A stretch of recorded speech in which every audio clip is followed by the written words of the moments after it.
Hola. Bueno, buen día. La verdad que un placer que me hayan convocado para poder compartir con ustedes algunas ideas.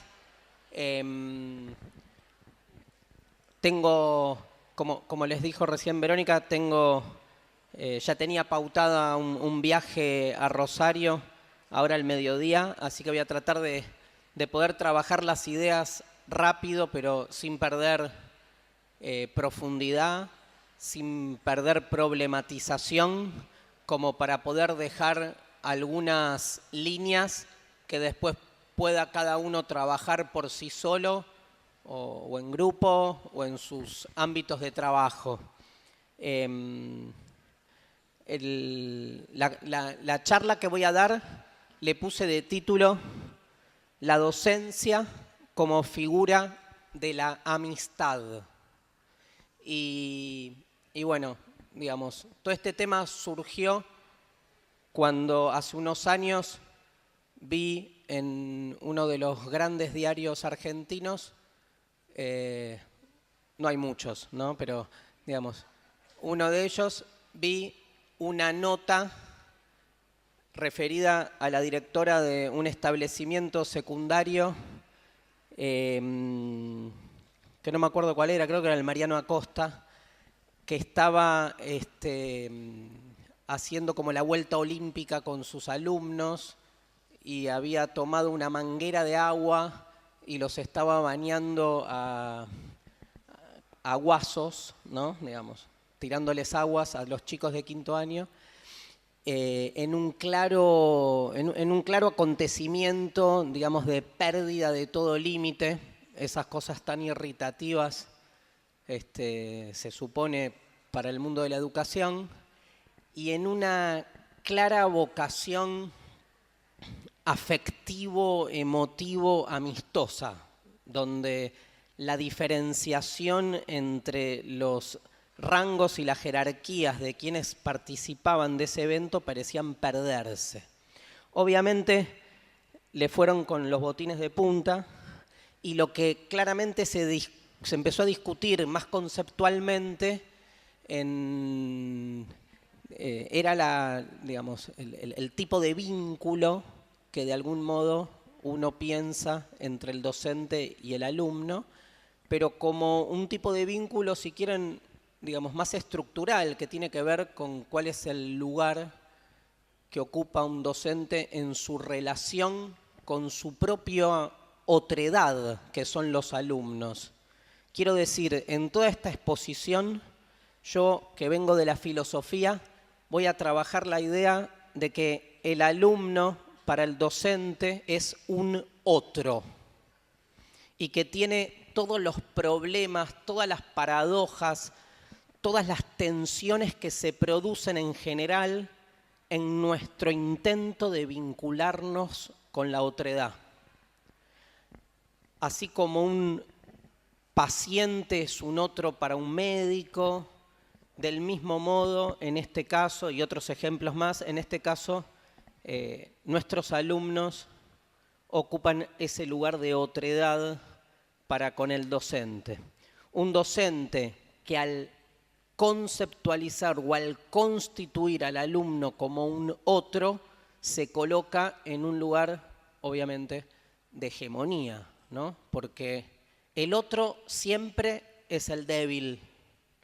El otro siempre es el débil, no porque lo sea en sí mismo, sino porque está constituido como otro por aquel que ejerce el poder de la nominación. Y en el caso de esa relación tan trágica me sale, ¿no? Pero para los que somos docentes de años la padecemos de ese modo, ¿no? Trágica en el sentido de que es algo que incluso nos sobreviene, ¿no? Nos adviene y de repente nos sentimos arrojados en ese lugar tan extraño y tan propio que es el aula. Digamos, el ejercicio del poder para con el otro es parte entonces, o es constituido desde el docente, que es el que nomina al otro como otro. Es débil en ese sentido, digamos, tenemos que salir de una concepción sustancialista ahí de la debilidad, ¿no? Digamos, es simplemente por estar nominado, juzgado, bueno, y ni hablar de todo el otro, la otra problemática que la dejamos para un próximo encuentro, que es la de la evaluación, ¿no? Pero calificado por el que ejerce esa autoridad o capacidad de calificar, de evaluar, que es el docente.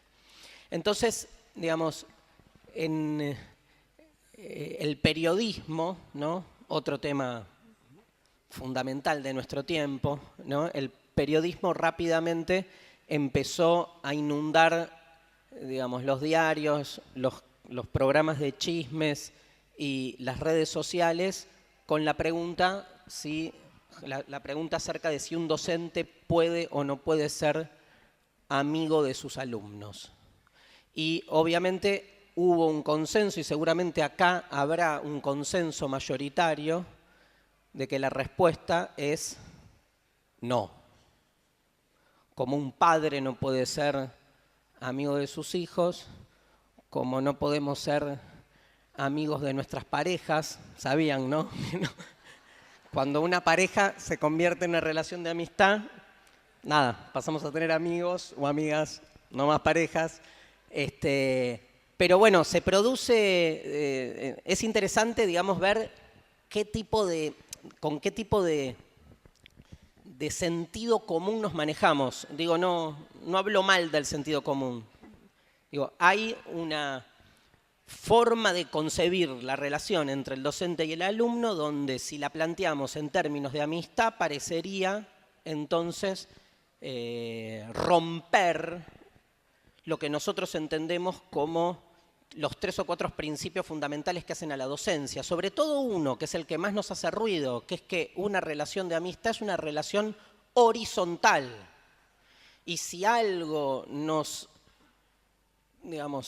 irrita a los docentes que nos formamos el siglo pasado, saben, ¿no?, que todos nosotros nos formamos el siglo pasado, es, digamos, justamente pensar nuestra relación con los alumnos como una relación de horizontalidad, porque somos tan débiles, tan pobres, tan falentes, pero por lo menos todos los docentes sabemos que tenemos un momento en el que ejercemos el poder de manera vertical, que es adentro del aula. Y entonces esa especie de, ese poder que tenemos, que sabemos que podemos ejercer, parecería entrar en crisis en una relación de amistad que está planteando la horizontalidad, ¿sí? Más allá de que esa horizontalidad, un problema es la horizontalidad, ¿no? Suponemos, como somos docentes formados el siglo pasado, que la verticalidad es positiva y que en esa verticalidad entre el docente y el alumno funciona una especie de transmisión de conocimiento, ¿no? Algunos, por ahí más osados, dirán de valores, que van como derramándose de arriba hacia abajo y son recibidos tan amorosamente por nuestros alumnos que se dejan inundar por esos frutos dulces que caen del árbol del conocimiento, al que Dios nos prohibió comer la manzana, ¿no? No hay que olvidar, y que por suerte Eva la transgredió, ¿no? Tampoco hay que olvidar que la gran transgresora de la historia fue Eva. Otro encuentro les cuento la historia de Lilith, que esa es la verdadera transgresora, pero que la Biblia echó de los relatos oficiales. La que se aburrió de Adán porque solo le gustaba tener relaciones sexuales de arriba hacia abajo. Eso es pensamiento religioso dejado afuera. Bueno, digamos, un problema es la horizontalidad, claramente. El otro problema es el afectivo, ¿no? Digo, la amistad nos resuena como una relación emotivo-afectiva, donde claramente, digo, ¿qué hacía esta directora ahí, digamos, amiga de sus alumnos, tirándose agua en un acto, digamos, básicamente si uno tuviera que calificarlo técnicamente, diría cariñoso, ¿no? O sea, lo que hizo esta buena mujer es querer a sus alumnos, ¿no? Pero bueno, en nuestros manuales técnico-pedagógicos, la palabra cariño o es cursi o es de una irracionalidad insoportable. Entonces parece estar rompiendo con un primer esquema básico del que después podemos discutir, que tiene que ver con la construcción de transferencia, ¿no? Algo fundamental para la transmisión de cualquier conocimiento. La transferencia, algo tan estudiado desde la didáctica, desde el psicoanálisis, también desde la filosofía. Hay un libro que les recomiendo enfáticamente leer si quieren ahondar algo de la cuestión de la transferencia, que es El banquete de Platón, ¿no? Donde Platón básicamente presenta la relación docente como una relación de amor, ¿no? Y por eso, para explicar lo que es la filosofía, que no hay que olvidar que la filosofía es antes que nada un acto de amor al saber, pero de amor. Nos olvidamos, ¿no? Cuando hacemos filosofía tan racionalmente, que ahí hay una cosa previa funcionando desde un lugar que excede a lo racional y que es clave en todo acto de transferencia. Yo me acuerdo de las peleas históricas. Yo di clase 20 años en secundaria, en esos horarios infames en los que colocan a la materia filosofía como lunes 8:15 de la mañana, ¿no? Y entonces, obviamente, entraba a dar clase y estaba 20 minutos hablando de fútbol, hablando de las peleas de de parejas, de los noviecitos, de los chicos que estaban ahí, de cómo habían ido el sábado, y cada tanto tenía que tolerar el ingreso de mi rectora, ¿sí? Que se llamaba Marta, como toda rectora, porque Marta es Marte, el dios de la guerra, y que entraba y decía, ¿podés dejar de perder el tiempo? ¿No? Yo no le iba a sacar el libro de Derrida sobre dar el tiempo y que el tiempo no nos pertenece, porque era demasiado. Pero, digamos, esa realidad cuantitativa donde, digamos, uno pretende o pretendía, mi buena rectora, dividir los 80 minutos en cantidad de conocimiento adquirido, ¿no? Porque es en 80 minutos, ¿cuántos conceptos de Platón podés aprender listo, preparado ya? ¿No? Esos domingos para la juventud, que es del siglo pasado, que es donde se formó también mi rectora, si no se formó en el 19, ¿no? Que es eso. No me meto con la edad, pero y yo sin esos 15 o 20 minutos después no podía trabajar Platón. Y se generaba un encuentro, un contacto, una transferencia que posibilitaba luego, obviamente, que circulara después el saber, pero circulaba a partir de un elemento básico, una de las 3 características que Aristóteles menciona como rasgos de la amistad, que es la confianza. Porque si no hay confianza, no hay amistad, pero tampoco hay práctica docente, ¿no? No hay posibilidad de que llegue medio conocimiento si en el alumno no hay una confianza. Esto es una apertura a lo que el otro, en este caso para él, su docente, puede de algún modo otorgar o entregar. Vieron que, digo como dato anecdótico, que uno puede recorrer un barrio donde hay 4 escuelas privadas, públicas, una al lado de otra, y pregunta a los chicos que están estudiando ahí, hablo de secundario, pero vale para cualquiera, digo, ¿cuál es la materia favorita? ¿No? Y entonces de una escuela uno dice, acá la mejor materia es biología. En la escuela de al lado dicen historia. En la escuela de al lado dicen, no sé, educación física. Y uno dice, pero ¿qué le está pasando a la juventud? ¿No? O está muy fragmentada, que tienen gustos tan disímiles. O sea, ¿qué es lo que pasa que en un lado biología y en otro? Y en realidad cuando uno analiza un poco más la situación, en realidad en un colegio la materia favorita es biología por el profesor. Y en el de al lado es literatura, porque la profesora de literatura es copada. Y en el otro es educación física por lo mismo. ¿Por qué? Porque se genera la transferencia. Si se genera la transferencia, los contenidos después, voy a decir, lo digo provocativamente, pero digo, no importan. Digo, cualquier contenido puede de algún modo circular en la medida en que el campo esté abierto para eso. Por eso digo que si la docencia es una figura de la amistad y tenemos como tanto prurito para aceptar que un docente puede ser un amigo, nos tomemos un ratito para pensar entonces qué es un amigo, ¿no? Porque tal vez nos hace ruido la idea de que el docente es un amigo porque partimos de una idea de la amistad muy instalada en nuestra conciencia, que está bueno, en principio, problematizar. Está bueno problematizar porque me dedico a eso, no porque esté bueno o malo. Digo, porque hacer filosofía no es resolver problemas, sino crearlos, ¿no? La filosofía es el arte de la problematización. El mundo viene con todo resuelto, con manuales de instrucciones, con recetas rápidas, ¿sí? Todo está hecho y dicho para el consumo rápido e inmediato.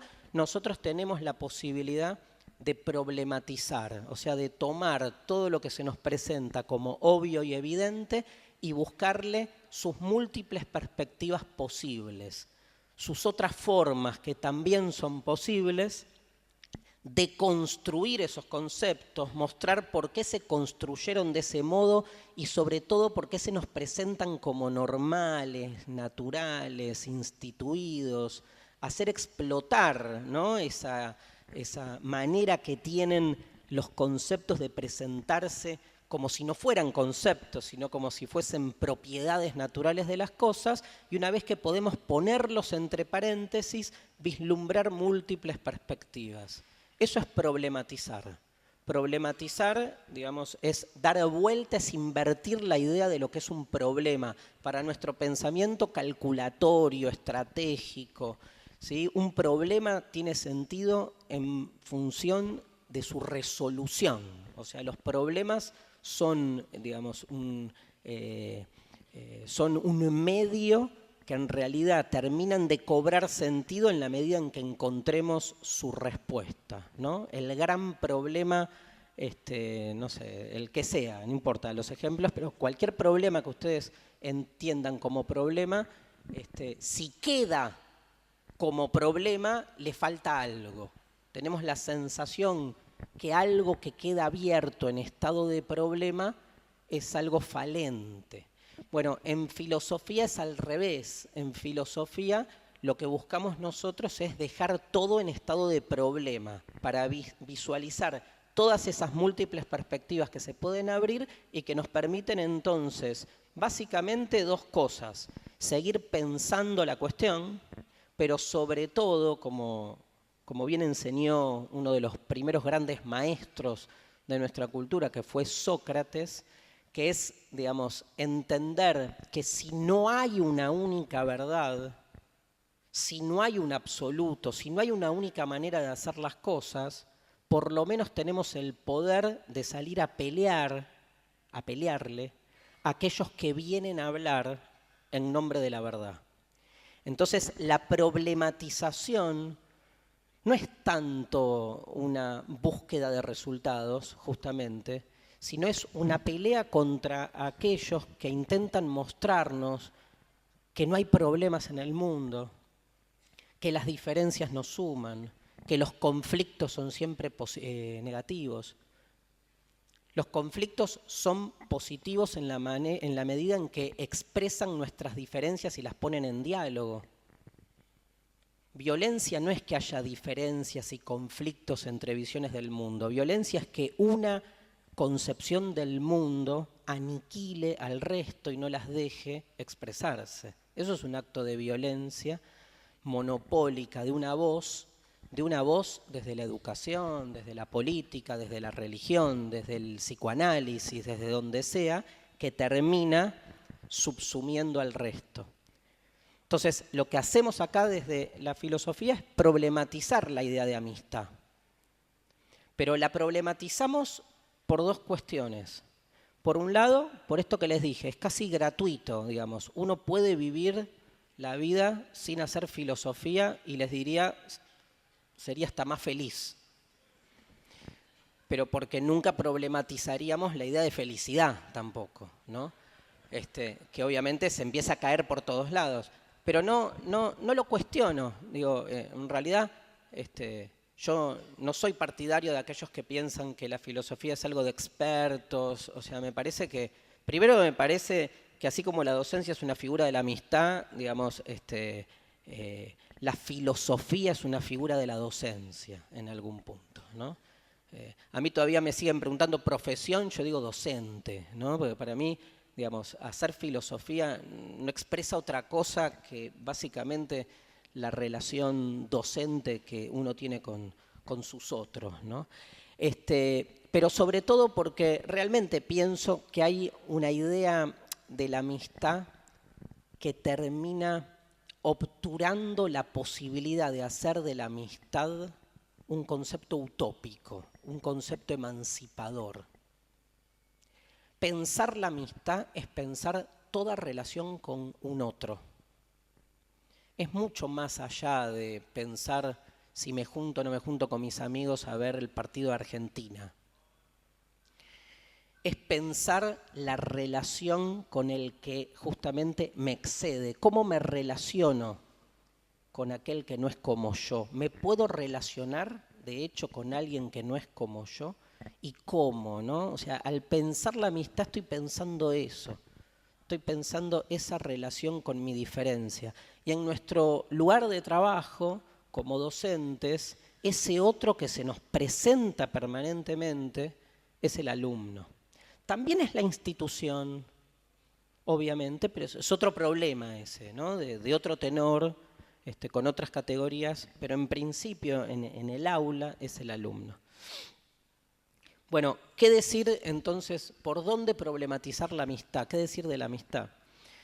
Básicamente, digamos, el problema de la amistad, por llamarlo así, es pensar a la amistad como una relación donde se produce una confluencia de intereses. O sea, tomemos a los autores clásicos de la amistad. Después al que le interesa, yo dejo ahí bibliografía para que la laburen. Pero, por ejemplo, el primer pensador que trabaja, que tiene toda una teoría de la amistad, es Aristóteles.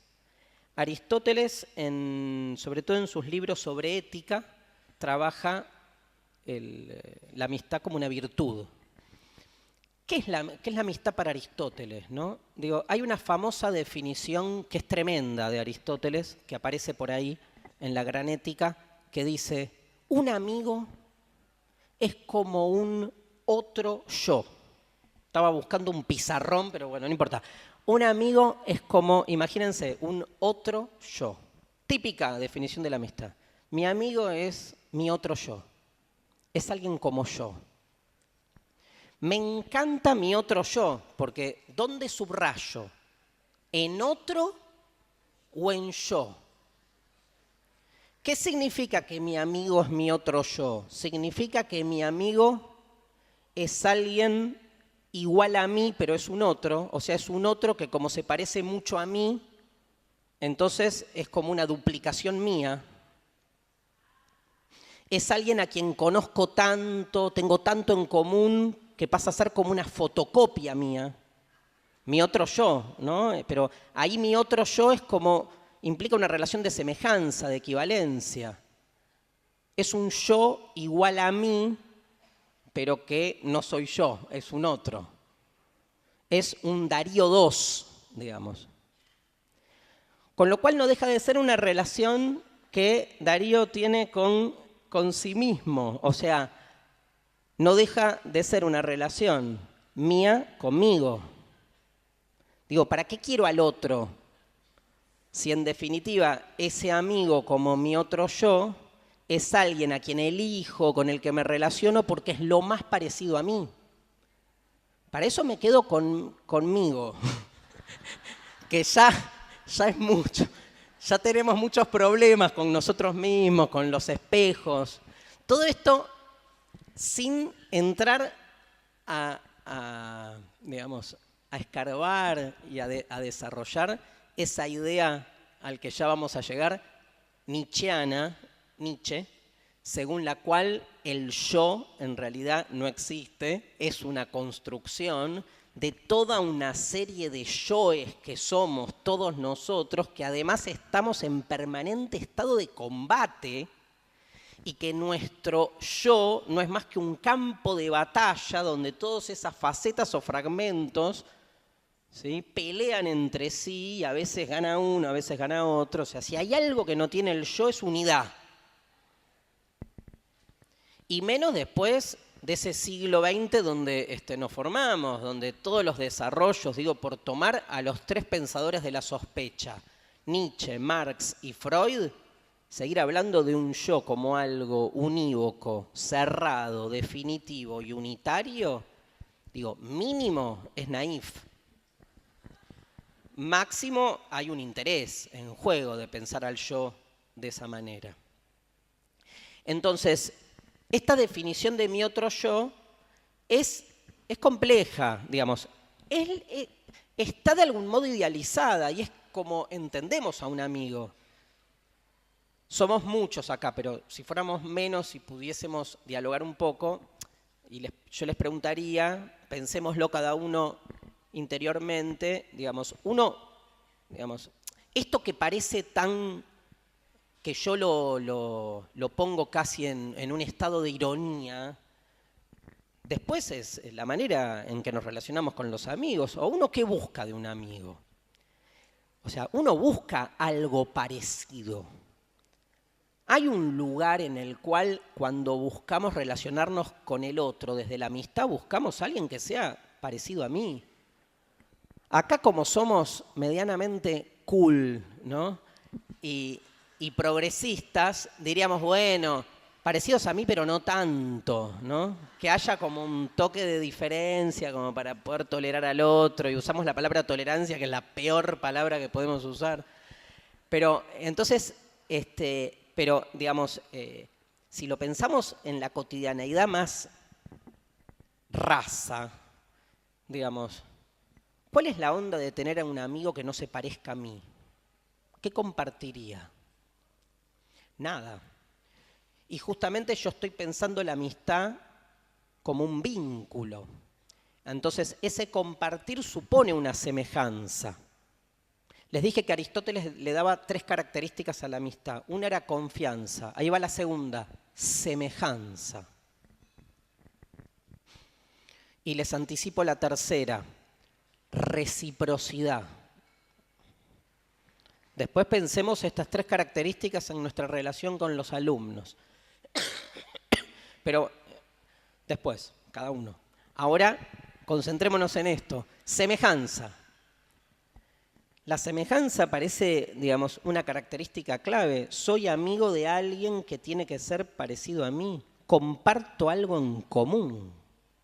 Si no compartir algo en común, no necesariamente se transformaría en mi enemigo, pero no me interesaría. Es más, para una teoría de la enemistad, incluso si quieren, con el enemigo tiene que haber algo en común. Si no, ni siquiera lo constituyo como enemigo, ¿no? Entonces, la semejanza supone un proyecto en común. Hay 2 yoes, ¿sí?, que corren el riesgo de volverse uno. Hay un pensador de la modernidad, de la primera modernidad, que se llama Montaigne, medio cristiano, moderno, está ahí medio en el pasaje, ¿no? Montaigne decía, a ver si la anoté, no, me la acuerdo, dice, la amistad es una fusión, va por más, fusión, pero voluntaria, o sea, de 2 voluntades que eligen conformar una unidad superior, una unidad moral superior, dice Montaigne. O sea, con el amigo construimos algo que supera. Hay algo en nuestra lectura del alumno así, ¿no? En algún punto. Una unidad superior en la cual entonces estas 2 voluntades encuentran algo en común. Bueno, el amigo Nietzsche va a decir, si entre dos amigos, cuestionando a Aristóteles, porque los filósofos dialogan entre sí, 2000 años después, ¿no? Pero dialogan entre sí. Nietzsche le va a decir a Aristóteles, si entre dos amigos hay semejanza, hay algo en común, hay un proyecto en común que nos alberga. Pregunto, dice Nietzsche, ¿quién asemeja a quién? ¿No hay en toda semejanza siempre una relación asimétrica? ¿No es siempre alguien que termina asemejándose a otro?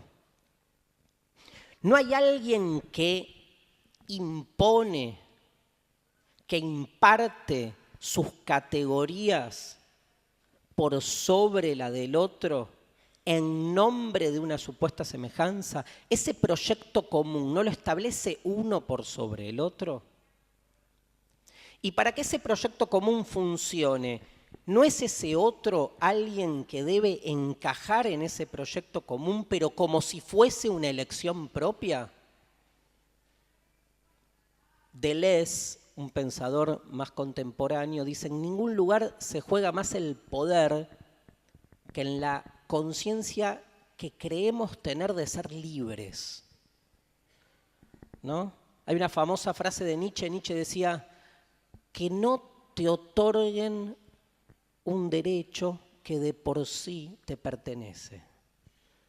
O sea, esa libertad que nos dan, ¿no? de obrar, de actuar, de elegir, ¿no? Está bueno pensar ese que me dan, ¿no? Donde se juega exactamente lo inverso a toda libertad posible. Entonces, tenemos en la lectura tradicional de la amistad esta idea de semejanza. Tengo como amigo a alguien con quien comparto algo. Tengo la confianza y tengo un tercer elemento que es clave, que es la reciprocidad. Me imagino que todos ustedes tienen amigos que al mismo tiempo son amigos de ustedes, ¿no? Es raro que uno tenga...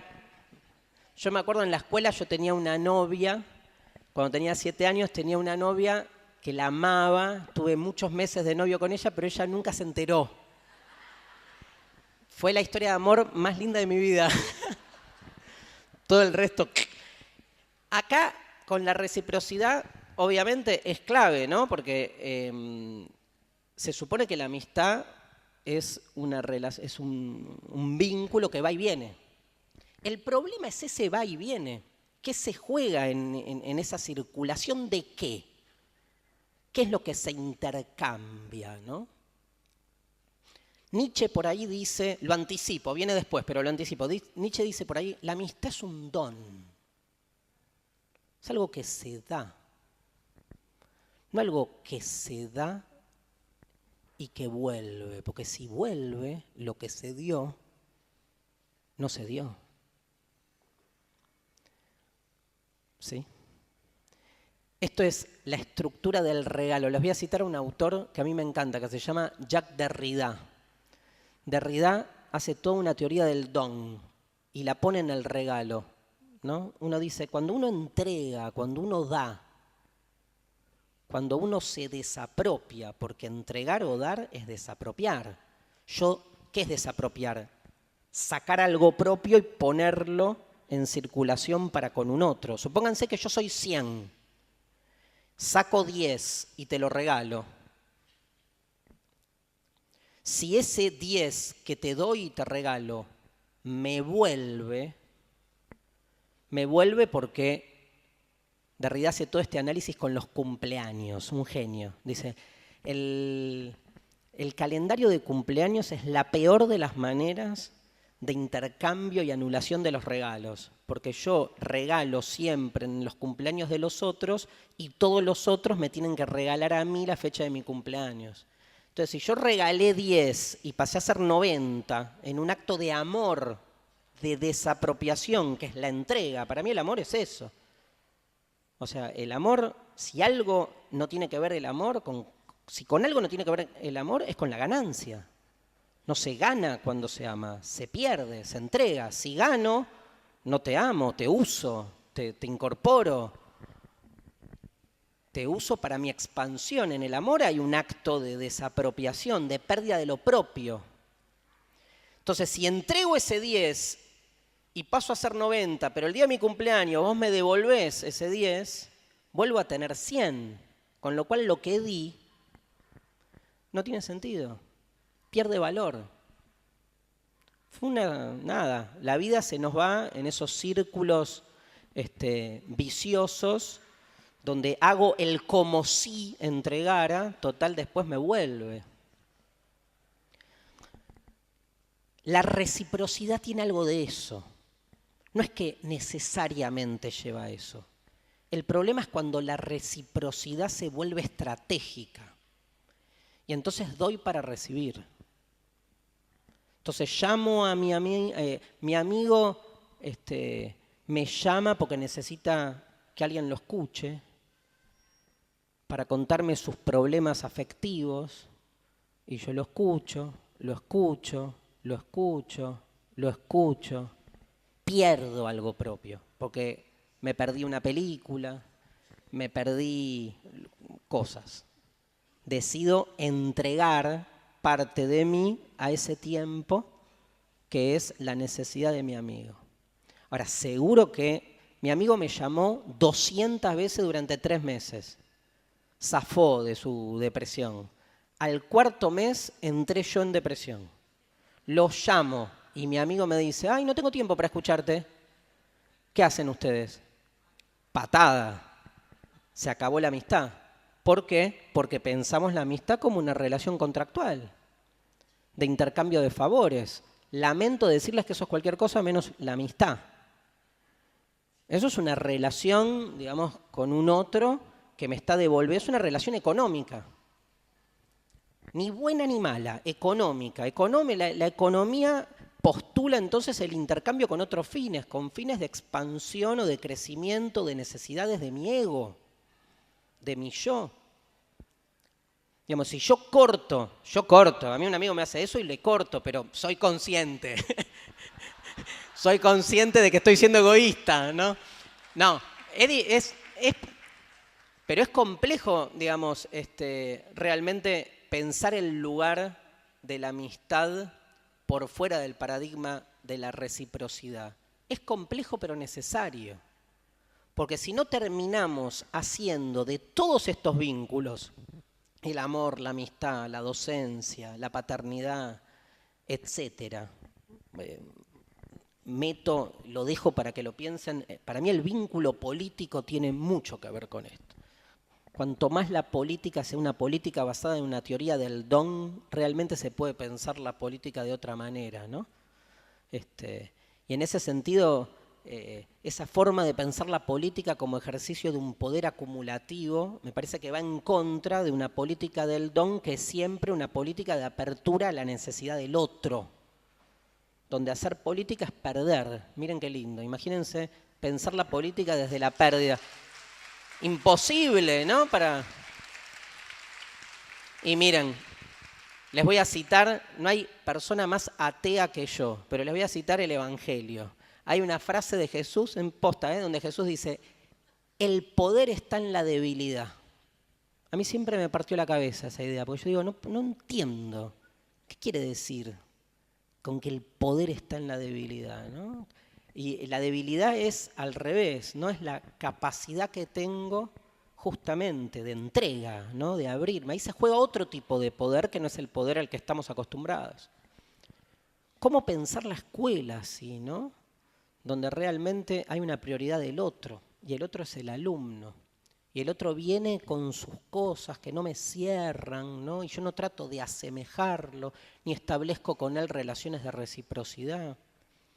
Vengo simplemente a inspirarlos. A mí me gusta mucho ese término, más que motivarlos, inspirar, ¿no? La inspiración tiene mucho que ver con la teoría del don, porque inspirar es, digamos, no hay algo que se da para que vuelva, ¿no? La inspiración pasa por otro lado, pasa por una actitud con la que uno encara sus prácticas constantes y entonces genera en el otro algún tipo de apertura. Yo creo que en ese sentido la inspiración que puede generar un docente hacia un alumno es todo lo contrario al paradigma del autoritarismo, ¿no? En esa relación tan mentada, tan conflictiva, esto lo analizan tantos pensadores, que es la relación entre autoridad y autoritarismo, ¿no? ¿Qué significa que como maestros tengamos autoridad y cuándo esa autoridad se vuelve autoritaria? Yo creo que en ese sentido no hay docente que tenga más autoridad, después de todo lo que estoy diciendo, que aquel que está todo el tiempo redefiniéndose a sí mismo, o sea, asumiendo su propia debilidad. Aquel que frente al alumno no tiene que colocarse ni en un lugar, ¿no?, de superioridad, ni definitivo, ni cerrado, sino que frente al alumno está mostrando permanentemente sus propias incertidumbres, su propia búsqueda. O sea, ¿qué pasa si nos pensamos como docentes que en esa relación áulica con el chico estamos permanentemente generando nuestra propia búsqueda redefinicional o reinventativa, ¿no? Hoy está más de moda hablar de reinvención que de redefinición, pero es lo mismo. Estar reinventándose a sí mismo significa, todo esto que estamos diciendo, significa antes que nada pensar que hay una prioridad del otro por sobre uno. Y quiero volver más sobre el final con esto, para verlo también en práctica, en una historia que es la historia de Sócrates como maestro, pero me parece bueno plantearlo ahora, ¿no? Esta idea de la inspiración donde el docente de algún modo cambia el lugar en el que está parado y se presenta a sí mismo como alguien que está pensando con el otro, recibiendo del otro y en esa recepción redefiniéndose a sí mismo. Eso para muchos de nosotros es, frente al alumno, pérdida de autoridad. Yo tuve un docente en la facultad que, un docente de prácticos, terminó siendo un amigo, que me acuerdo que ni bien yo empecé a ser docente muy jovencito, y me acuerdo que él me decía, vos nunca al frente de un aula tenés que quedarte callado. Y si te preguntan algo y no entendés o no sabés qué decir, inventá. Que igual, ¿no?, la famosa falacia del auctoritas, ¿no? Que total, siempre vas a decir alguna pavada que el otro no va a saber si es real o no y va a cerrar, ¿no? Y con el tiempo, y yo hice mucho tiempo, eso me salía bien aparte, con lo cual era feliz, pero con el tiempo empecé a aprender de los silencios, ¿no? Los silencios son tan importantes. Obviamente, no estoy hablando de esos silencios donde de repente se produce un silencio y los alumnos te dan vuelta al aula. No sirve. Estamos hablando de otro tipo de silencio, ¿no? En la respuesta, en el diálogo, la transmisión de la pregunta y la construcción del conocimiento con ese otro que está pensando con uno. Evidentemente uno dispone de un arsenal de conocimiento, pero bueno, hoy por suerte, les digo, tecnológicamente, el contenido de conocimiento que tenemos en la cabeza podríamos no tenerlo. Entra todo en un chip. Entra todo en un pendrive. Entra más conocimiento del que puede entrar en nuestra cabeza. Entonces no importa la acumulación de conocimiento. Empiezan a importar otras cosas, empieza a importar el modo en que disponemos de ese contenido para recrearlo, para generar asociaciones, conexiones, ¿no? Pero sobre todo importa el cómo todo ese conocimiento acumulado puede realmente relacionarse con el otro a partir de esta transferencia de la que hablábamos. Digo, hoy se vuelve, para mí es al revés de como en algunos lugares se trabaja esto. Cuanto más avanza la tecnología, más necesidad hay de pensar la docencia como un acto de amor, digamos, como un acto, como un acto pensado desde la sensibilidad, digamos, porque ya ni siquiera importa la transmisión de contenidos como algo, digamos, desde la memoria, desde lo definicional, desde lo taxativo. Eso está ahí, eso está a disposición y cada vez más está a disposición. Entonces está bueno ver todas estas nuevas variables que empiezan a aparecer. Quiero traer a un pensador de esos que no son muy queridos por la tradición, a mí me encanta, se llama Epicuro.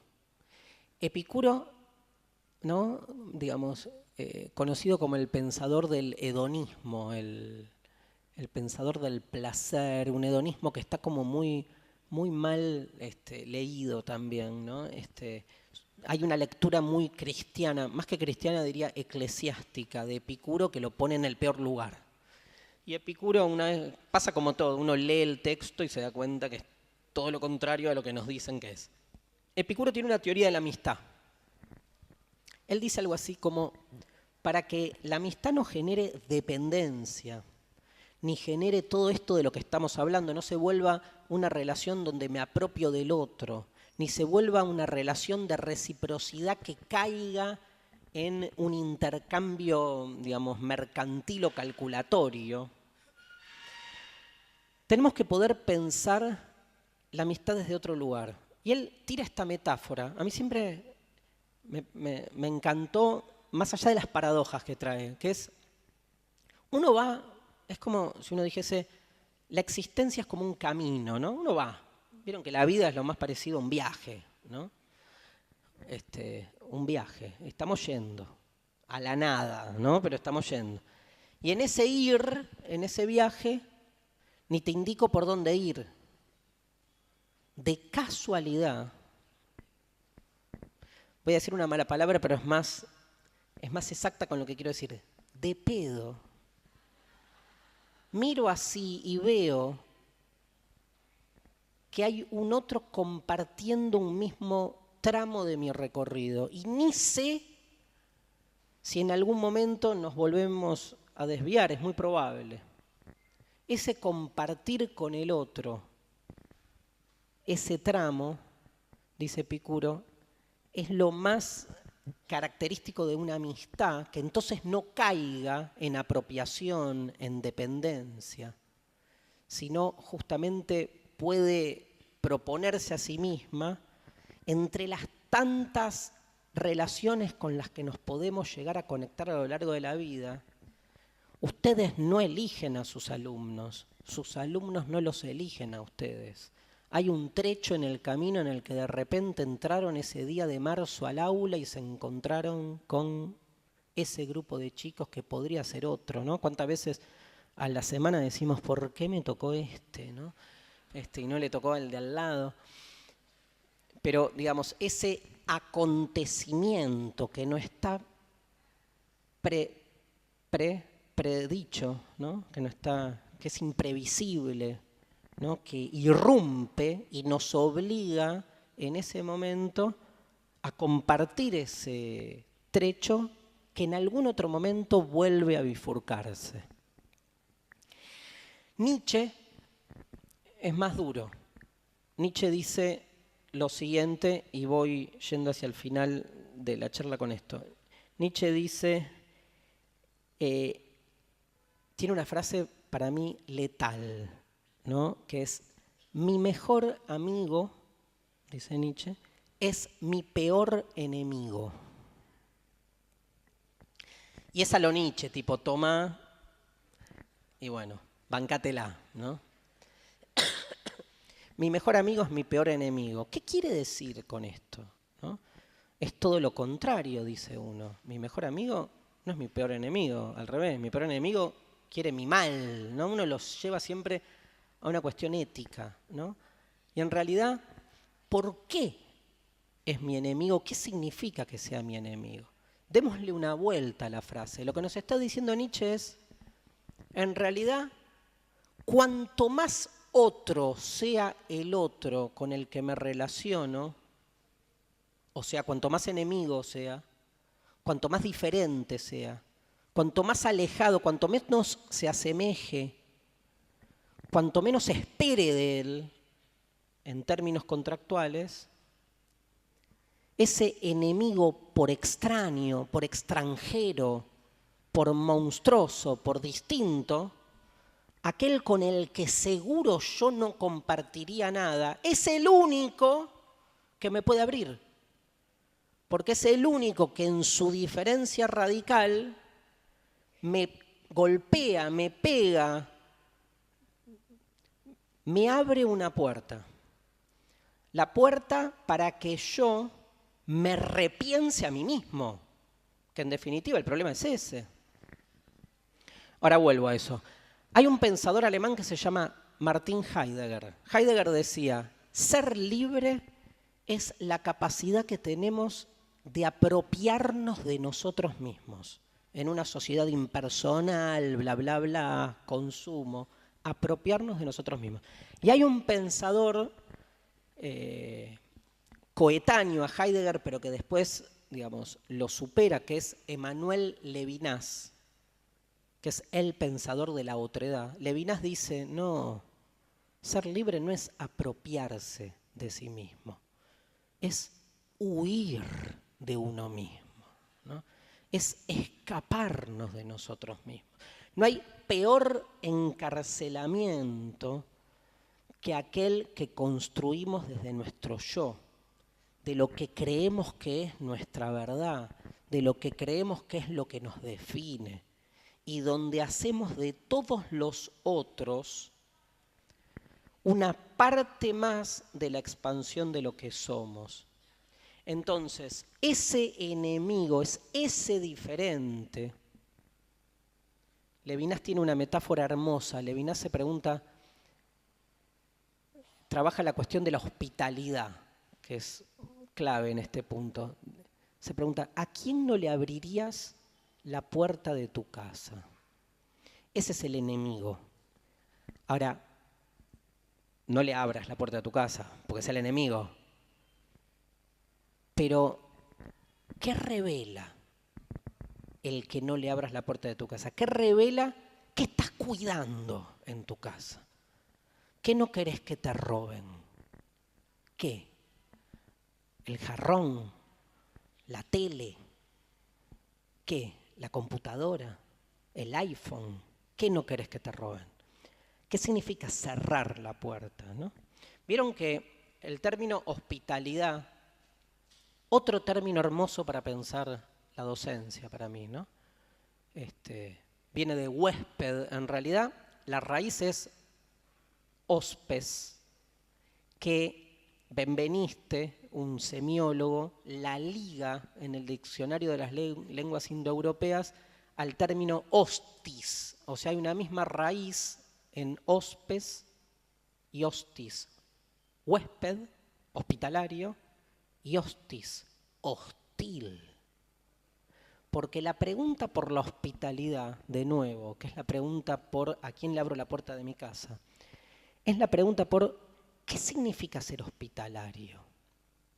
Ser hospitalario es dejar entrar porque necesita a aquel que si dejo entrar, corro riesgo.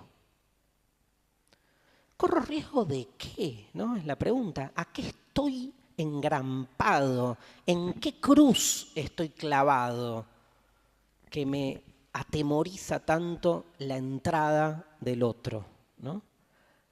Ahora fíjense, ser hospitalario con el que uno decide ser hospitalario, eso no es hospitalidad. Eso es ganancia. ¿Sí? Al cielo, digamos, no se entra en una transacción económica. Che, Dios, mira, hice esto bien, esto bien, esto bien, ¿me dejas entrar? O sea, bueno, ya va a llegar el capitalismo al cielo, obviamente. en cualquier momento. Pero como bien, digo, el cielo te recibe. Uno no hace una transacción, ¿no? La hospitalidad implica justamente en su exageración, ¿no? Estamos exagerando, esto es filosofía. Digamos, estamos radicalizando las ideas para pensar después cómo vuelven, pero la hospitalidad significa abrirle la puerta justamente a aquel al que uno no se la abriría. Por eso soy hospitalario. Soy hospitalario porque voy en contra incluso de mis propios temores. ¿A quién no le estamos abriendo la puerta como docentes? Y de esa manera no nos estamos en algún sentido animando a repensarnos a nosotros mismos, ¿no? Sería como la pregunta. Y cómo desde ese lugar construimos un imaginario de lo que es un alumno, de lo que es un aula, de lo que es un sistema educativo, que al final de cuentas no hace otra cosa que estaquearnos en lo que somos, ¿sí? Y privarnos en ese mismo acto de lo más rico que tiene la actividad docente, que es la apertura infinita a la necesidad del otro. Muchas gracias.